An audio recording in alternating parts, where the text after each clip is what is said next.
Pada tutorial kali ini kita akan build game kita ke dalam HP Android.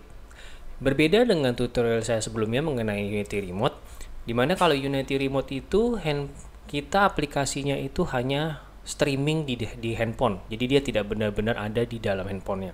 Kali ini kita akan build sehingga menjadi sebuah file APK yang nantinya akan bisa kita copy ke handphone dan kita install langsung, dan aplikasinya game itu ada di sana.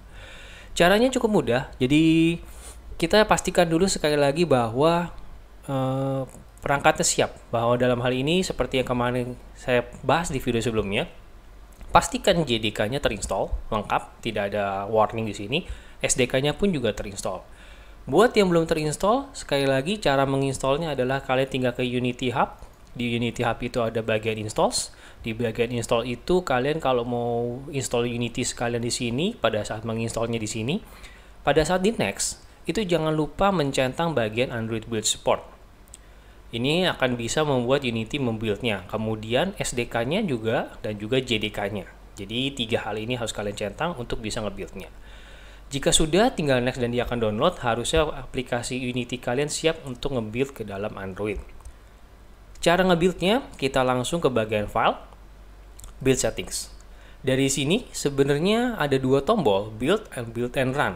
Bedanya adalah ketika di build, dia akan membuat suatu file APK yang nantinya harus kita copy manual menggunakan kabel data ke handphone kita. Tapi kalau build and run artinya kalian colokkan handphone kalian dan aktifkan USB debugging yang sudah saya bahas di video sebelumnya. Nantinya dia akan di build, langsung dikopikan APK-nya, langsung diinstalkan di handphone kalian. Jadi untuk kali ini kita akan mencoba build saja, dan begitu build nanti dia akan menanyakan mau di mana ditaruh file APK-nya. Ini adalah project folder kita secara default. Mungkin saya akan bikinkan folder sendiri namanya build supaya rapi sebenarnya. Jadi kita tahu bahwa yang di build ini kita akan simpan di sini dan kita save. Nah, di sini dia tidak langsung bisa berhasil karena errornya cukup sederhana sebenarnya. Karena hanya dia bilang dia minta ganti package name-nya itu di player setting harus menjadi nggak boleh default ini. Jadi dia harus merubah supaya nggak default seperti ini. Jadi memperbaikinya sebenarnya cuma satu hal mudah. Kita hanya perlu ke player settings di sini. Di bagian player settings ada namanya other settings yang sesuai dengan diminta errornya tadi adalah package name. Package name ada sekitar di tengah-tengah package name ini. Jadi kita harus mengganti supaya jangan default yang disediakan Unity-nya. Misalkan kita mau mengganti bagian sini, biasanya adalah company-nya. Company-nya kita ganti misalkan saya bilang Untar, dan untuk name-nya adalah nama game-nya. Jadi sebenarnya terserah kalian, mungkin saya bilangnya game Android M2D deh. Nah, game 2D Android seperti ini.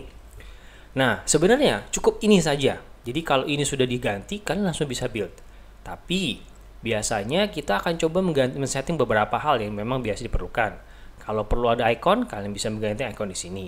Dan lebih detail ada di sebelah sini ya. Jadi kita bisa mengganti kalau ikonnya mau resolusi lebih besar dan bagaimana kalau mau round dan segala macamnya.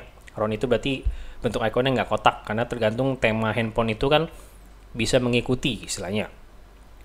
Lalu ada resolution and presentation. Resolution di sini adalah kalau kita memang mau game kita tidak mau portrait. Nah, dalam hal ini mungkin saya akan mematikan portraitnya karena memang saya nggak mau game saya nanti menjadi portrait. Dan mungkin juga saya, ya mungkin nggak masalah landscape right atau left, jadi bisa balik kiri sama balik kanan nggak ada masalah. Mungkin ini tidak masalah.